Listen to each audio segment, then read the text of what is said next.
같이 읽습니다. 바울을 인도하는 사람들이 그를 데리고 아덴까지 이르러 그에게서 실라와 디모데를 자기에게로 속히 오게 하라는 명령을 받고 떠나니라. 아멘. 우리 옆에 계신 분과 함께 인사하겠습니다. 주님의 이름으로 사랑합니다.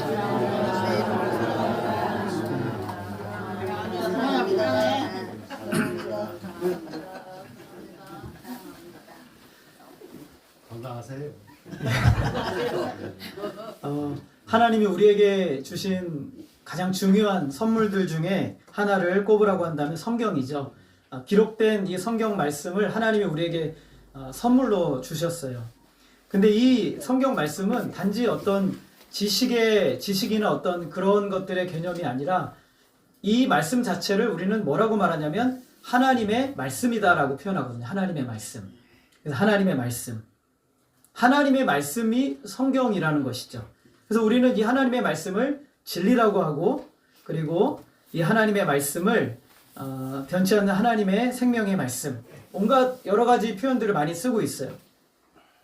그래서 이 하나님의 말씀 안에 뭐를 담고 있냐면 하나님의 구원이 담겨 있고, 또 하나님이 어떤 분이신지를 담고 있고, 그리고 지금 현재 우리의 삶을 다 담고 있어요. 그리고 궁극적인 우리의 소망, 모든 것들이 이 하나님 말씀 안에 담겨 있어요. 그래서 우리 믿음의 선배들, 믿음의 선조들은 이 하나님의 말씀을 생명처럼 여겼어요. 굉장히 중요하게 여기고 이 말씀을 붙들고 살았죠. 그래서 수많은 그 박해자들이 이 성경을 없애려고 금서 목록에 지정도 하고 온갖 방법을 다 동원했는데 결국 이 성경 66권은 우리 손에 쥐어져 있게 된 거죠. 하나님께서 이 성경을 보호하셨어요. 왜냐하면 이게 누구의 말씀이기 때문에? 하나님의 말씀이기 때문에 우리 손에 쥐어지게 된 것이죠. 그래서 이 하나님의 말씀을 붙들고 사는 사람들은 이 말씀이 없이 사는 사람은 볼 수 없는 세계를 보게 해주는 거예요. 영적인 신비와 영적인 비밀과 영적인 삶의 현실을 보게 되는 거죠. 그래서 현실이 무엇이냐? 현실은 이 세대의 현실이 아니라 하나님의 말씀이 현실이에요. 그래서 이 말씀을 붙들고 살아가는 사람은 진짜 현실을 살아가는 삶을 사는 것이죠. 그래서 하나님은 이 말씀이 끊임없이 온 세상에 전파되도록 이 성경을 우리에게 주시고 우리의 입술을 통해서 증거되도록 하시는 것이죠. 오늘 우리가 살펴보고 있는 그 사도행전의 말씀은 사도 바울의 제2차 전도 여행의 과정에 있어요. 그리고 이제 우리가 잘 아는 것처럼 유럽으로 복음이 넘어갔어요. 지난주에 우리가 빌립보 교회를 살펴봤잖아요. 빌립보 교회는 참 어렵게 세워졌어요. 루디아라는 한 여인과 그의 가족을 중심으로 교회가 세워졌고 귀신 들린 여종도 아마도 교회의 일원이 되었을 거예요. 그리고 감옥에 갇혔을 때 간수와 그의 가족들 예수 믿고 구원을 받았죠. 교회 성도들이 한 몇 명 정도 됐을까요? 대충 한 15명 됐겠죠. 왜냐하면 이때는 아기도 많이 낳고 그 다음에 이제 또 루디아의 식솔들도 많았을 것이고 아마 한 15명 됐을 거예요. 근데 참 교회가 특이한 게 뭐냐면 다양한 사람들이 모여 있어요. 뭐 상업하는 사람도 있고 간수도 있고 그 다음에 귀신 들렸다 귀신 쫓겨나게 된 여인도 있고 온갖 사람들이 모여서 예배드리면 얼마나 감동이 있었을까 막 그런 생각이 들어요. 그래서 이제 40절에 보게 되면 우리가 읽지 않았지만 16장 40절 우리 한번 같이 읽어볼까요? 시작. 두 사람이 옥에서 나와 루디아의 집에 들어가서 형제들을 만나보고 위로하고 가니라. 참 저는 이 말이 큰 위로가 되는 게 뭐냐면 바울이 그냥 갈 수가 없어서 이 교회 형제들 다 모으라고 해서 그들을 위로했어요. 그리고 난 다음에 그냥 갈 수가 없잖아요. 아마도 여기에다가 누구요? 누가를 아마도 이 빌립보 교회에다가 남겨두었을 것이다. 우리가 이렇게 추정하는 이유가 있어요. 왜냐하면 이 전까지는 우리라는 표현을 계속 썼어요. 우리에는 이 사도행전 누가 썼어요? 누가가 썼기 때문에 우리라는 표현을 쓰는데 17장에 딱 들어서면서 뭐라냐면 한번 볼까요? 17장 1절. 자, 뭐라고 시작합니까? 그들이라고 시작해요. 아, 이걸 보면 누가를 빌립보 교회에 남겨놨겠구나. 우리가 이렇게 추정하는 거예요. 정확하진 않아요. 그러나 나중에 아덴에 사도 바울이 혼자 있는 거 보면 아마 누가는 중간에 어딘가 떨고 온 것 같아요. 그래서 누가로 하여금 이 특이하고도 복된 교회를 담당하기에 가장 적합한 사람은 누가였어요. 누가는 이방인이고 의사고 역사학자예요. 그러다 보니까 이 사람들을 참 이해하고 수용하고 받아들이고 복음으로 세워나가기에 최적의 사람이 아니었을까, 아마 그런 생각이 들어요. 그래서 이제 누가가 거기에 남게 돼요. 그리고 이제 바울과 실라, 그리고 아마 디모데도 포함인데 데살로니가로 가게 돼요. 빌립보에서 데살로니가까지는 160km. 몇 킬로라고요? 160km. 우리 한번 2장 2절, 데살로니가전서 2장 2절 한번 같이 읽어보겠습니다. 시작. 너희가 아는 바와 같이 우리가 먼저 빌립보에서 고난과 능욕을 당하였으니 우리 하나님을 힘입어 많은 싸움 중에 하나님의 복음을 너희에게 전하였노라. 빌립보에서 많은 싸움이 있었어요. 굉장히 어려웠어요. 죽을 위기도 넘겼고 고통을 당했어요. 그런데 고통을 당하면 사람들이 좀 수그러들고 낙심이 되고 절망할 것 같은데 누구를 통해 힘을 얻었대요? 하나님을 통해서 힘을 얻었다라고 말하고 있어요. 여기서 칼빈이라는 분이 이 부분을 주석하는데 뭐라고 말하냐면, 이 힘이 무엇이냐? 억누를 수 없는 정신적인 용기와 지칠 줄 모르고 지는 십자가라고 얘기를 했어요. 여러분 예레미야를 보게 되면 예레미야가 하나님의 말씀을 전하는데 너무 힘든 거예요. 모두가 다 대적인 거예요. 그래서 하나님께 하소연합니다. 하나님, 내가 말씀을 전할 수가 없어요. 하나님 못하겠어요. 그런데 하나님이 어떻게 하냐면 그 마음을 작용을 하세요. 성령으로 작용하셔가지고 예레미야가 뭐라냐면, 내가 하나님 말씀을 전하지를 못할 것 같은데 내 마음 속에 불같이 일어나는 것을 억누를 수가 없는 것이 일어나서 전하지 않을 수가 없다. 똑같은 표현이죠. 그러니까 사도 바울이 하나님을 힘입어서 이 말씀을 전하지 않으면 안 될 수밖에 없을 정도로 하나님이 열정을 주셨어요. 복음의 충만함을 부어주신 거죠. 우리가 하나님의 일을 감당하는 원천은 하나님이에요.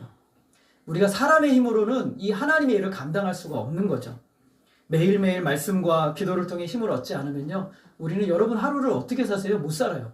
우리가 살고 있는 게 기적이죠. 말씀과 기도 없이 살아가는 것이 기적인 거예요.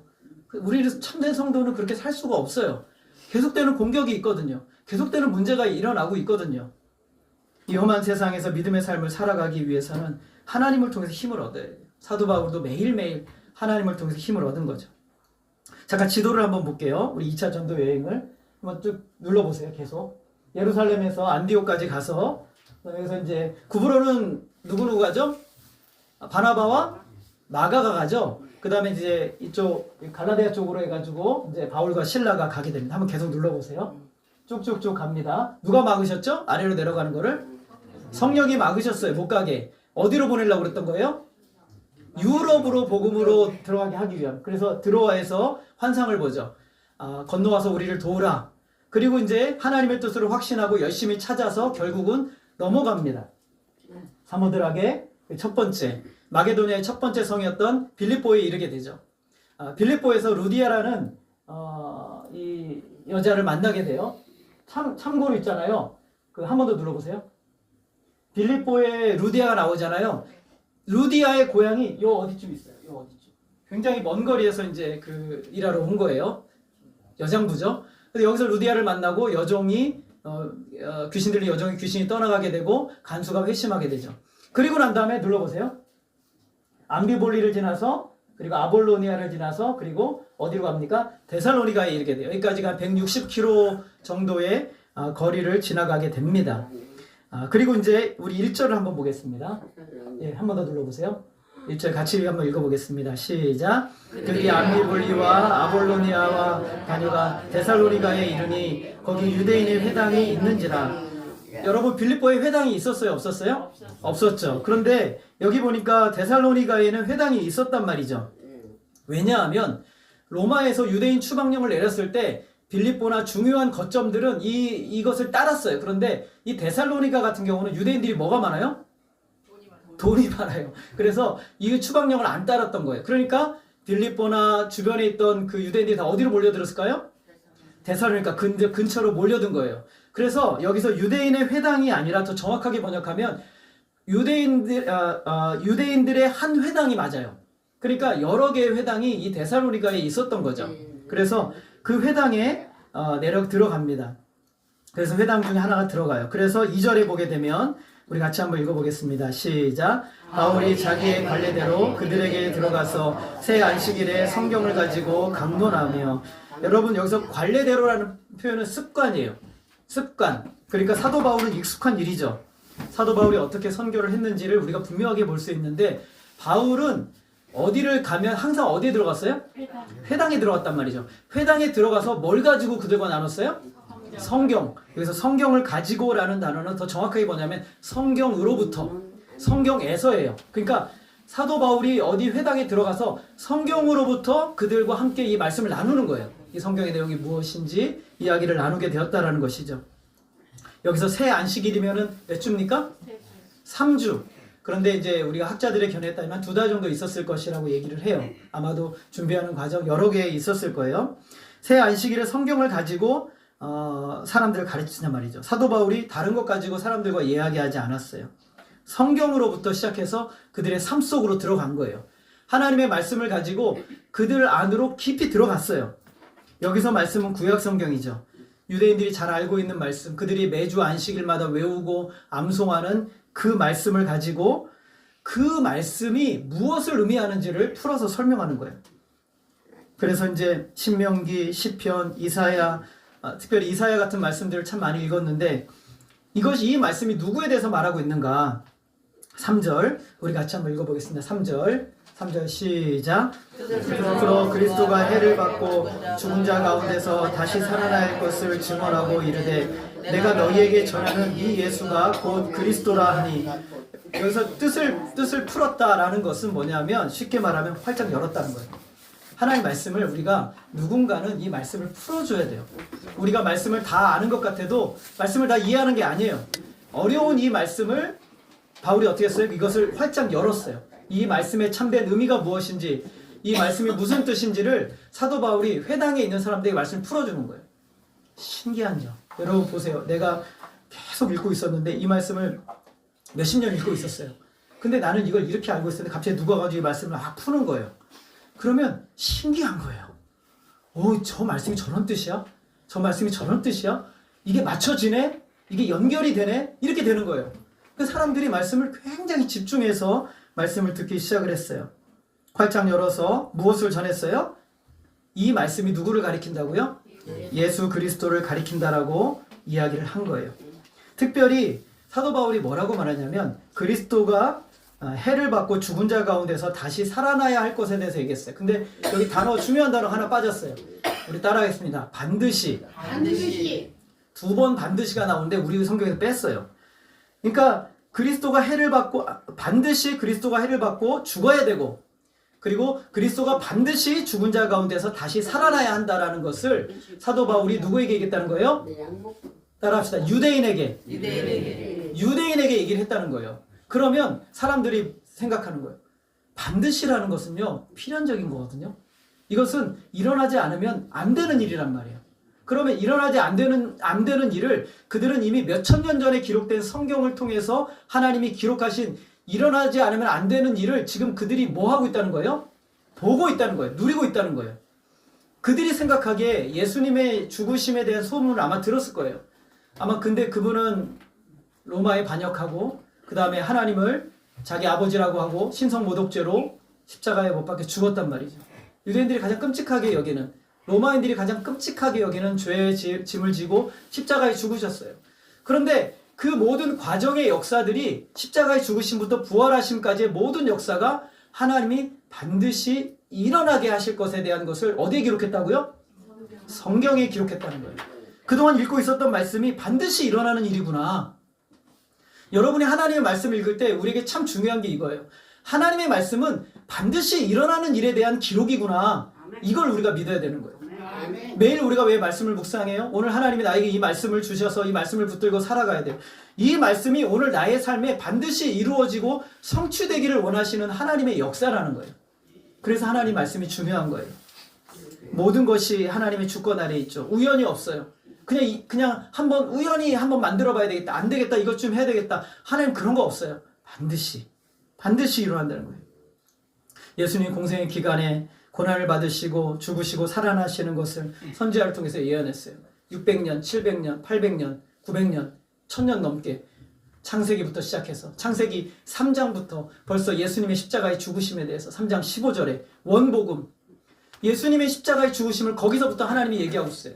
우리는 그냥 너무 많이 들으니까 별로 안 놀라죠. 근데 이 말씀을 처음 해석하며 들었던 유대인들은 깜짝 놀라는 거예요. 창세기 3장 15절이 예수님이라는 분에 대한 이야기였단 말이지. 사탄의 머리를 박살내는 바로 그 사건이 십자가 사건이었단 말이지. 이것을 그들이 듣기 시작했다는 것이죠. 예수님께서 부활하신 후에 엠마오로 가는 두 제자를 만나셨어요.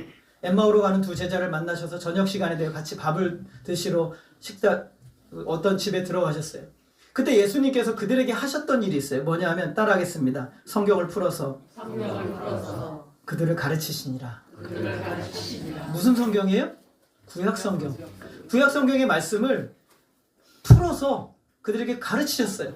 깨닫지 못하는 자에게는 성경을 풀어서 가르치면 누가 역사하시는 거예요?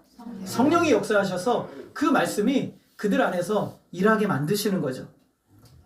영원하신 진리이신 예수 그리스도를 전하자 앉아서 듣는 사람들, 유대인들이 이들이 자신이 그동안 기다려왔던 메시아가 예수 그리스도라는 것을 깨닫게 돼요.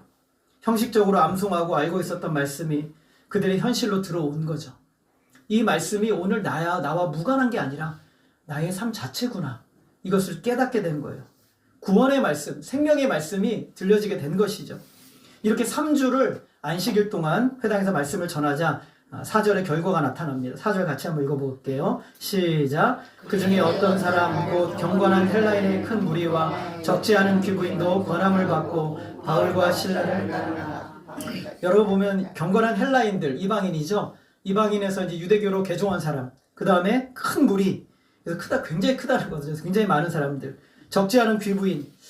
이 당시에 이 귀부인들이 굉장히 영향력이 있었어요. 이 귀부인 돈이 많았거든요. 그러니까는 유대인 회당에 이 귀부인들이 반드시 오늘날도 보면 여러분 돈줄은 다 누가 가지고 있어요? 남자들은 돈이 없어요. 다 엄마들이 가지고 있지. 그러니까 이 경건한 귀부인들이 예수를 믿기 시작했어요. 자, 그래서 이들 중에서 바울과 실라를 따라서 선교사에게 동참하는 사람들이 나오게 돼요. 사도행전 20장 4절을 한번 보면 아시아까지 함께 가는 자는 베레아 사람 브로의 아들 소바도와 데살로니가 사람 아리스다고와 세군도 두 사람이 여기 나와요.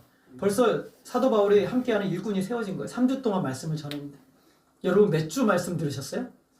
성경 공부 몇 년째 하고 계세요? 지금 평생 하고 있죠? 우리는 평생 아마 죽을 때까지 해야 될 것 같아요. 그래서 1차, 2차, 3차 전도에 따라갈 수가 없어요. 우리는 정말 안타까운 현실이죠. 여러분 3주 말씀을 전했는데 여기서 사도 바울과 전도 여행을 같이 하는 사람들이 나오기 시작했다라는 것을 우리는 결코 가볍게 여겨서는 안 된다는 거예요.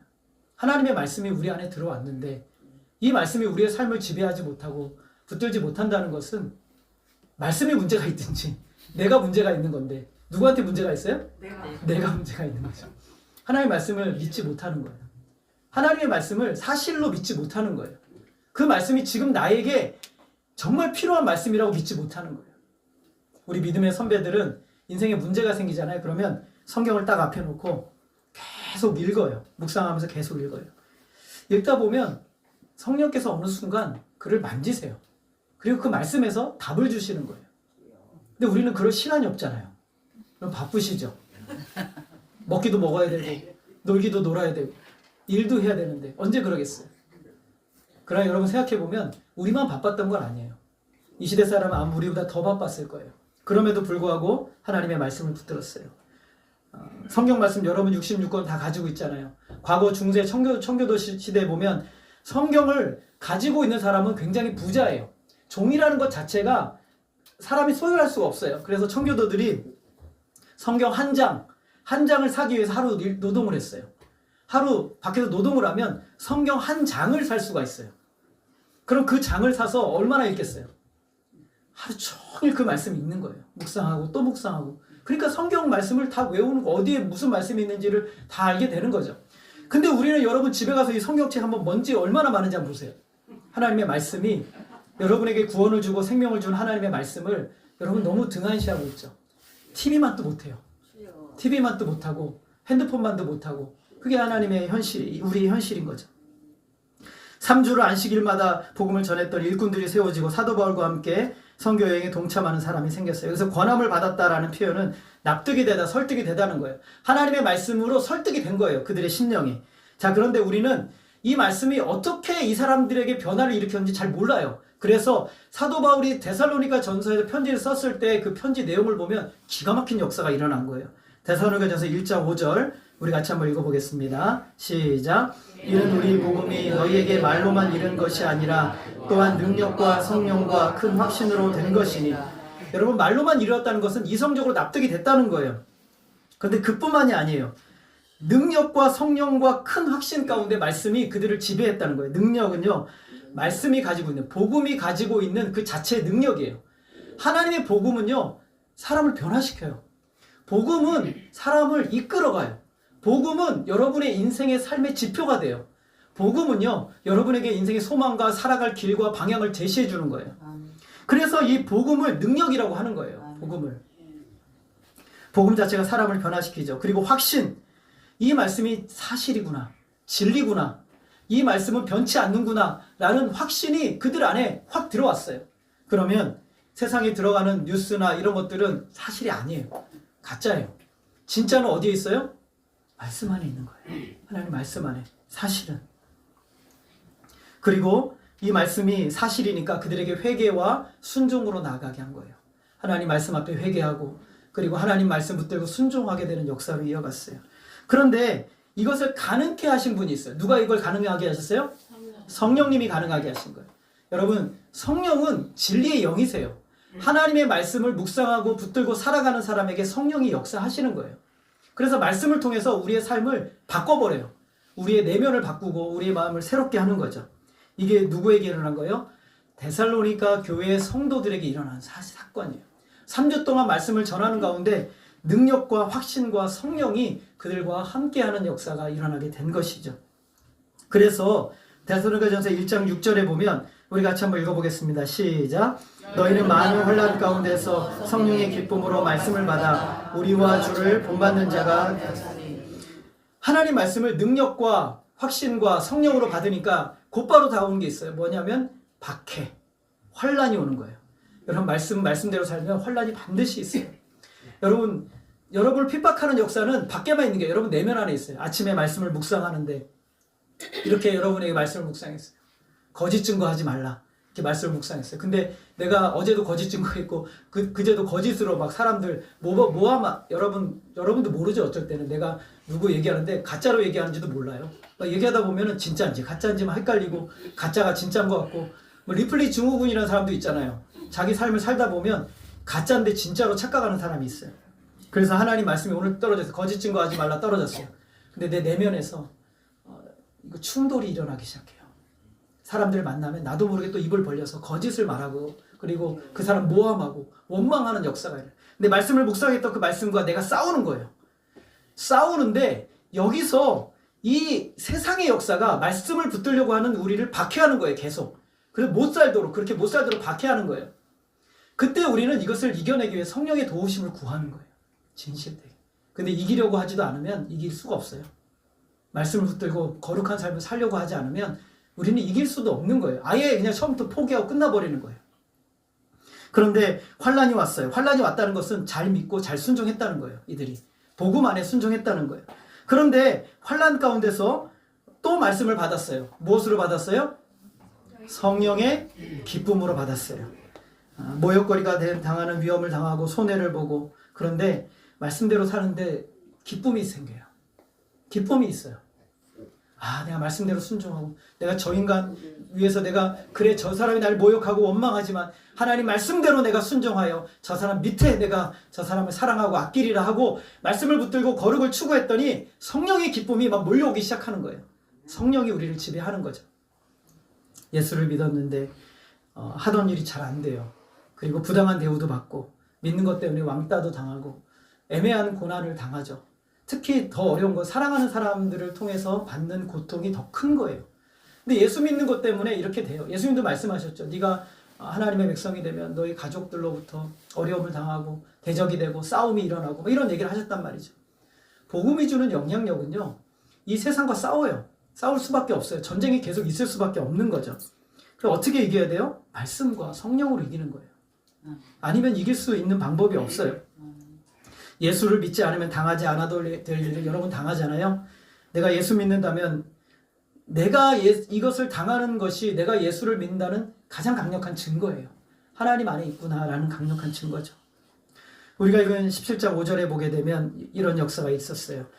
그러나 유대인들은 시기하여 저자의 어떤 불량한 사람들을 데리고 때를 지어 성을 소동하게 하여 야손의 집에 침입하여 그들을 백성들에게 끌어내리고 찾았으나 유대인들이 뭐 했어요? 시기했어요. 시기. 남 잘 되는 거 못 봐죠. 왜냐면은 아줌마들이 다 그한테 가니까 그 돈 많은 아줌마들이 다 누구한테 가요? 예, 사도 바울한테 가니까 시기가 일어나는 거예요. 세상에 뺏기는 것 중에 제일 싫은 게 뭐냐면 여자 뺏기는 게 제일 싫은 거예요. 제일 고통스럽대요. 그게. 돈 뺏기는 건 뺏길 수 있어요. 근데 내 여자 뺏기는 게 너무너무 고통스러운 거죠. 근데 유대인들이 시기가 일어났어요. 그래서 어떤 불량한 사람들을 데리고 가요. 그래서 불량한 사람들을 따라가게 했습니다. 조폭. 조폭. 왜 안 따라하세요? 조폭. 조폭들을 동원한 거예요. 여러분 유대인들이 누구 믿어요? 유대인들이 조폭을 믿어요? 유대인들이 누구를 믿어요? 하나님. 여러분 하나님을 믿는 사람들이 조폭을 동원하면 돼요? 안 돼요? 안 되죠. 여러분 하나님을 믿는 사람들이 부당한 불법적인 일을 사용해서 나의 유익을 위하면 돼요? 안 돼요? 안 돼요. 하나님을 믿는 사람들이 악담을 쏟아놓고 불의한 일에 동참하면 돼요? 안 돼요? 안 돼요. 여러분들 왜 하세요? 왜 하세요 여러분? 지금 유대인들이 하는 모습과 우리들이 하는 모습과 많이 닮아 있어요.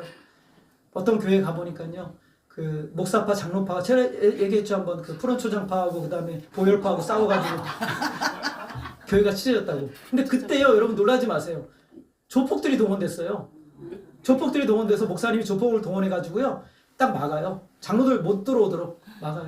이번에도 저희 노회에서 한번 그런 일이 있었는데 장로님이랑 목사님이 싸워가지고 교회가 난리가 났어요. 500명 모이던 교회가 50명밖에 안 모이는 교회로 다 내버렸어요. 조폭을 동원해서 장로님 들어오지 못하게 만들고 땅 지키려고. 그 땅 교회 땅이니까 목사님이. 장로님도 그 땅 뺏으려고 그랬단 말이죠. 여러분 우리는 지는 거죠. 우리 하나님 말씀 앞에 순종하는 거죠. 그게 이기는 거예요. 야손은 사도 바울에게 집을 제공했던 사람이에요.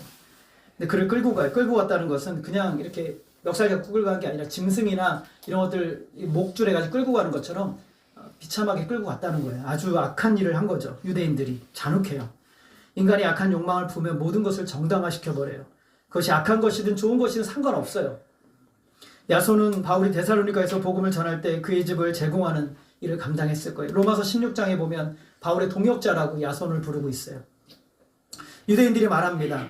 천하를 어지럽게 하던 6절과 7절에 보면 천하를 어지럽게 하던 이 사람들이 여기도 이름에 야손이 그들을 맞아들였도다. 천하, 온 땅, 여기서 말하는 로마의 영역을 얘기하는 거예요. 로마의 영역, 제일 로마가 싫어하는 것, 사람들을 선동하는 거 제일 싫어하거든요. 어지럽게 한다. 그래서 그 문제를 가지고 이들을 고소했어요. 그리고 7절에 보면 이 사람들이 다 가이사의 명을 거역하며 말하되 다른 임금 곧 예수라 하는 이가 있더이다. 어디서 많이 들어보지 않았어요 여러분? 누가 왕이라고 그랬어요? 옛날에? 사람들이? 예수님이 왕이라고 그랬잖아요. 사람들이 가이사는 로마의 황제잖아요.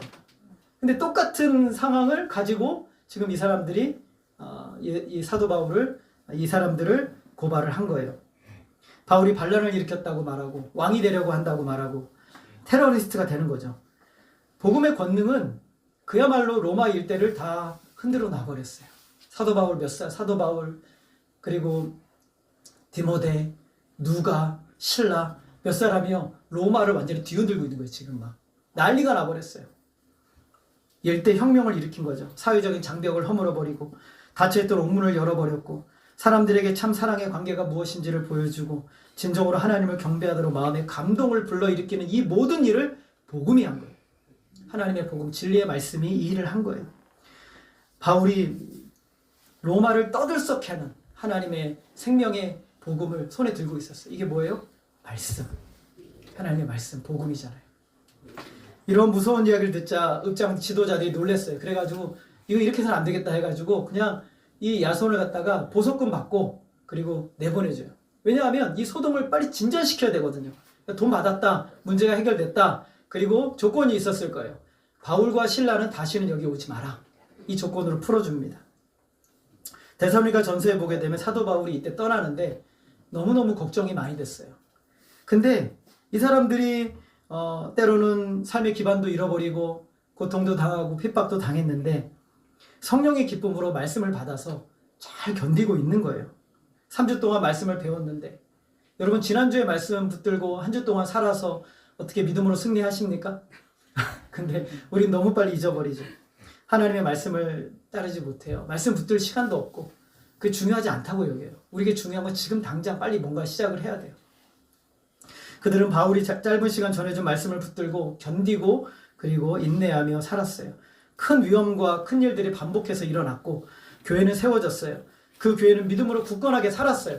얼마나 믿음으로 잘 섰는지 데살로니가전서 1장 8절 한번 우리 같이 한번 읽어보겠습니다. 시작. 주의 말씀이 너희에게로부터 마게도냐와 아가야에만 들릴 뿐 아니라 하나님을 향하는 너희 믿음의 소문이 각처에 퍼졌으므로 우리는 아무 말도 할 것이 없노라. 얼마나 깜짝 놀랐냐면 마게도냐가 굉장히 커요. 여러분 우리나라 몇 배 되게 크거든요.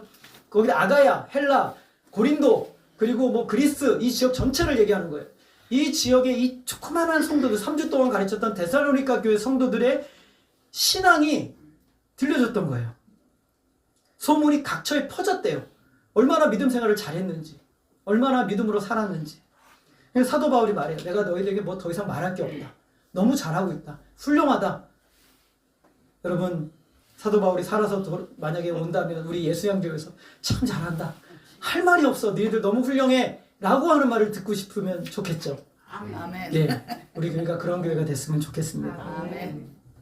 그래서 말씀을 받았어요.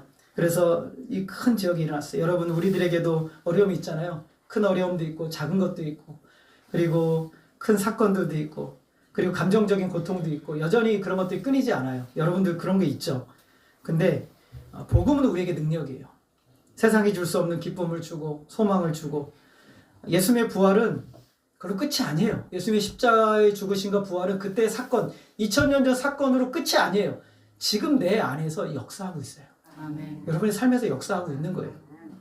그래서 이 세상에서 이길 힘과 용기를 어디서 얻어요? 이 사실에서 얻는 거예요. 이것을 통해서 이기는 거예요.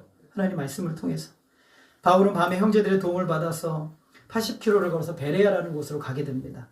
데살로니가처럼 그 회당에서 말씀을 전했는데 더 역사가 일어났어요.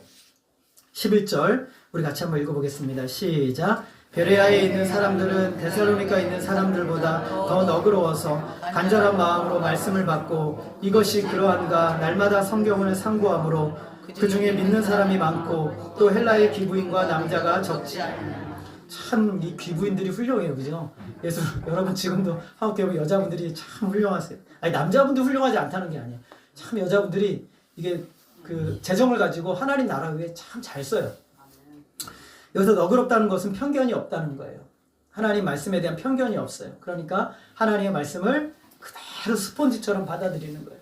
여러분 어떤 분들 우리가 전사님도 아시겠지만 성경을 가르치다 보면 진짜 스폰지 같은 사람이 있어요. 말씀을 그대로 받아들여서 자기의 삶에 깊이 가지고 들어가는 사람이 있어요. 무슨 말씀을 해도 다 받아들이는 거예요. 거짓말해도 믿을 것처럼. 거짓말하면 안 되죠. 하나님의 말씀을 자기의 말씀으로 받아들인 거예요. 이 사람들이.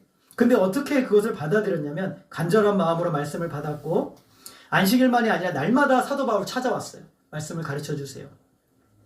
대화를 나누고 성경을 조사하고 열어보고 검토했어요. 들은 말씀을 가지고 연구하고 공부하고 다시 바울에 대해서 이야기했어요. 이게 다 그런 뜻이에요. 조사했다, 검토했다, 신문하다, 취조하다 다 이런 뜻이에요. 집에 가서 말씀이 정말 그 말씀이 맞는지 계속 찾아본 거예요. 공부하고 또 연구하고 말씀을 보다 보니까 이 말씀이 놀랍도록 역사해요. 우리 전사님도 그러시겠지만 말씀을 준비하다 보면요. 똑같은 말씀인데 주일날 말씀을 준비하다 보면 연구하고 분석하다 보면 이 말씀에서 깨닫지 못했던 은혜들을 경험해요. 감동이 와요. 어느 날인가 말씀을 준비하다가 너무 감동이 와서 더 진전할 수 없을 정도가 될 때가 있어요. 하나님의 말씀이 이렇게 감사하구나. 생명이구나. 깨닫게 돼요. 진지하게 때로는 매우 격렬하게 사도 바울과 논쟁하고 이야기하고 씨름하고 대화를 하게 된 거죠. 그 결과 데살로니가보다 더 많은 열매를 거뒀어요.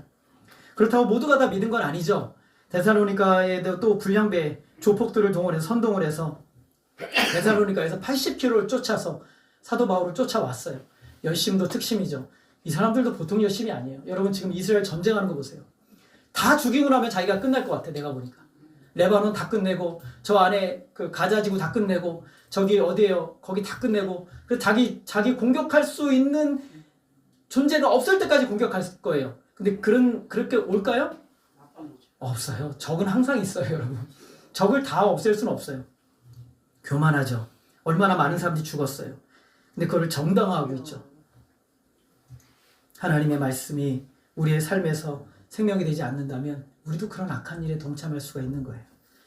그래서 불량배들을 동원해서 결국에는 베레아에서 사역을 할 수 없어요. 그래서 어쩔 수 없이 사도 바울이 실라와 디모데를 베레아에 남겨두고 그리고 사도 바울 혼자서 아테네라는 곳으로 가게 돼요. 그래서 이 베레아와 데살로니가 사역을 통해서 우리는 얼마나 성도들이 견고하게 세워졌는지를 말씀을 통해 볼 수 있어요. 말씀을 통해 변론하고 해석하고 적용하고 전하고 말씀 앞에 복종하게 했어요. 사도 바울이 사용한 도구는 딱 하나예요. 하나님의 말씀, 성경 말씀이었던 거예요. 유대인들로 하여금 그들이 알고 믿는 말씀의 참 의미를 깨닫도록 했어요. 예수 그리스도를 전하는 사역을 감당하고 증거했어요. 성경에서 말씀을 통해 성령께서 말씀을 통해 계속 역사하는 거예요. 여러분 안에서. 들은 말씀을 받아들이고 배우고 자세히 공부했어요. 데살로니가 전설을 통해 그 가운데 성령이 강하게 역사하셨고 그들의 믿음은 환난 가운데 무너지지 않는 견고한 신앙이 됐어요. 바울은 급하다고 자기 방법 동원하지 않았어요. 우리가 예전에 노호 목사님도 그랬지만 정말 바울이 지금처럼 복음 잘 전하면 원형 경기장 하나 구해가지고 최고의 예쁜 가수 하나 딱 뽑아다가 인기 있는 가수 뽑아다가 노래 한 자락 쫙 하고 거기다 뒤에서 이제 BTS 막 이런 애들 막 모아다 놓고 막 온갖 걸 해가지고 밖에서는 빵빠레 부르고 막 현수막 걸고 이렇게 하면 더 많이 사람들이 올 것 같은데 복음은 그렇지 않는다는 거죠. 하나님은 그렇게 일하지 않는다는 거죠. 한 영혼 한 영혼에게 생명을 전하는 방법은 여러분의 입술을 통해서 하기로 하나님 작정하셨어요. 여러분이 가지고 있는 생명의 말씀을 통해서 한 영혼 한 영혼을 구원하기로 작정하셨어요. 여러분이 매일매일 사는 방법은 하나님의 말씀을 통해서 여러분의 삶을 살아내도록 하나님이 작정하셨어요. 아멘. 생명을 말씀 안에 두신 거예요. 그래서 사도 바울은 그 말씀을 진지하게 전한 거예요. 복음으로 예수 그리스도로 그 말씀을 증거한 거죠. 그럴 때 성령께서 강하게 역사하셨어요. 성령의 역사는 진리의 말씀, 복음이 전해지는 곳에 성령이 역사하시는 거예요. 그렇게 된 성도들은 견고한 신앙으로 세워지게 되었어요. 오늘 저와 여러분이 애쓰고 힘써야 될 것, 매일매일 붙들어야 될 게 하나님 말씀이에요. 그 말씀을 너무 우리는 사랑하지 않아요. 하나님의 말씀을 너무 사랑하지 않아요. 어느 정도로 사랑하지 않냐면 하나님의 말씀을 몰라요. 너무 몰라요. 우리 예수양기교회는 그래도 많이 알지만 다른 교회 가서 제가 지금까지 사역해온 교회에서 제가 종교개혁주일날 꼭 물어보는 말씀이 있습니다. 여러분 지금까지 성경 몇 번 읽어보셨어요? 물어보면 진짜요. 너무 놀라지 마세요. 몇백 명 모여 있어도요. 한 두서너 명 손 들어요. 한 번, 두 번 이렇게 성경을 읽었대요. 어떻게 그래 성경을 사랑하지 않을 수 있어요? 하나님 말씀인데. 여러분 하나님의 음성 듣고 싶으시죠? 아멘. 하나님의 음성 듣고 싶으시죠? 아멘. 66권 안에 담아두셨어요. 아멘. 매일매일 매 순간 여러분 어떻게 살아야 돼요? 그 고통의 문제 어떻게 해결해야 돼요? 매 순간 하나님이 이 말씀 안에 담아두셨어요. 기가 막히게 하나님께서 성령의 방법을 통해서 오늘 여러분에게 필요한 말씀 딱 오늘 아침에 주세요. 그리고 그 말씀으로 살아내게 하시는 거예요. 아멘. 복음으로 능력으로 살아내게 하시는 거예요. 오늘 하나님이 사도 바울이 그곳에 갔을 때 저는 그렇게 생각해요. 사도 바울이 처음에 가서 무슨 말씀을 전할까? 이들과 어떻게 나눌까? 성령께서 말씀을 주시고 풀어서 설명할 때 창세기부터 요한계시록 없죠. 창세기부터 말라기까지 하나님의 말씀을 같이 나눌 수 있는 기회를 주셨을 거예요. 하나님이. 그런 방법들을 열어주신 거예요. 오늘 저와 여러분이 가진 성경은 저와 여러분의 인생의 모든 걸 담고 있어요. 매일 매 순간 담고 있어요. 그 말씀 하나님의 말씀이죠.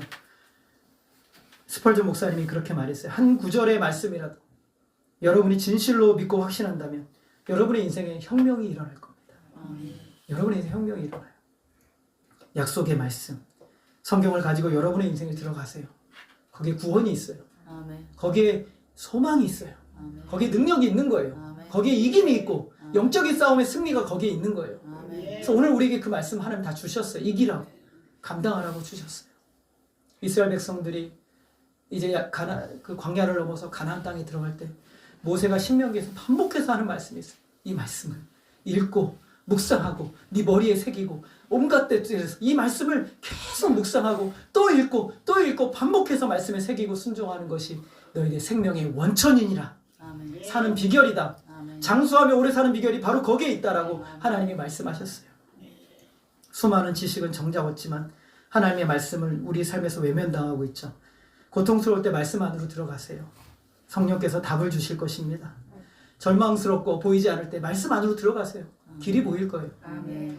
여러분 인생에 소망이 안 보일 때 말씀 속으로 깊이 들어가세요. 소망이 뭔지를 진짜 보여주실 거예요. 구원의 능력과 소망이 하나님 말씀에 담아주셨어요. 아멘. 사도 바울이 데살로니가와 베레아에 가면서 지금으로 말하면 이 성경책 한 권 딱 달랑 들고 거기로 들어간 거예요. 들어가서 성경을 딱 펼치고 오늘 이 말씀이 예수 그리스도 안에서 이루어졌다라고 그들에게 선포한 거예요. 오늘 저와 여러분의 인생에 있어서 인생의 문제 앞에 이 성경책 하나 들고 하나님 말씀 앞에 들고 가서 이 말씀을 펴서 그 말씀 안에서 하나님이 이 일을 다루고 계시다는 확신을 가지시는 저와 여러분 되시기를 소원합니다. 아멘. 그래서 오늘도 성경 속으로 들어가시고 하나님 말씀으로 들어가시고 구원의 말씀, 생명의 말씀, 능력의 말씀, 이 말씀을 통해서 여러분의 삶을 살아내고 승리하시는 저와 여러분 되어지기를 주님의 이름으로 소원합니다. 아멘. 기도하겠습니다. 하나님 아버지, 오늘도 우리를 부르시고 부름의 자리에서 하나님의 백성으로 살아가게 하시는 하나님, 여전히 세상의 수많은 문제와 싸움이 우리 가운데 있으나 하나님 우리가 싸우고 승리하고 감당하라고 우리에게 이 생명의 말씀을 주셨사오니 이 말씀 붙들고 오늘도 나아가게 하여 주옵소서. 하나님의 말씀 안에 구원을 담아두시고 하나님 말씀 안에 오늘을 살 힘을 주시고 하나님 말씀 안에 소망을 주셔서 하나님 오늘 우리가 이 세상을 살아갈 수 있게 하셨사오니 이 말씀이 나의 능력이 되고 소망이 되고 약속의 말씀 붙들고 믿음으로 살아가는 우리의 삶이 되게 하여 주옵소서. 하나님만이 홀로 영광 받아 주시기를 간절히 원하오며 예수님의 이름으로 기도하였습니다. 아멘. 우리 546장입니다.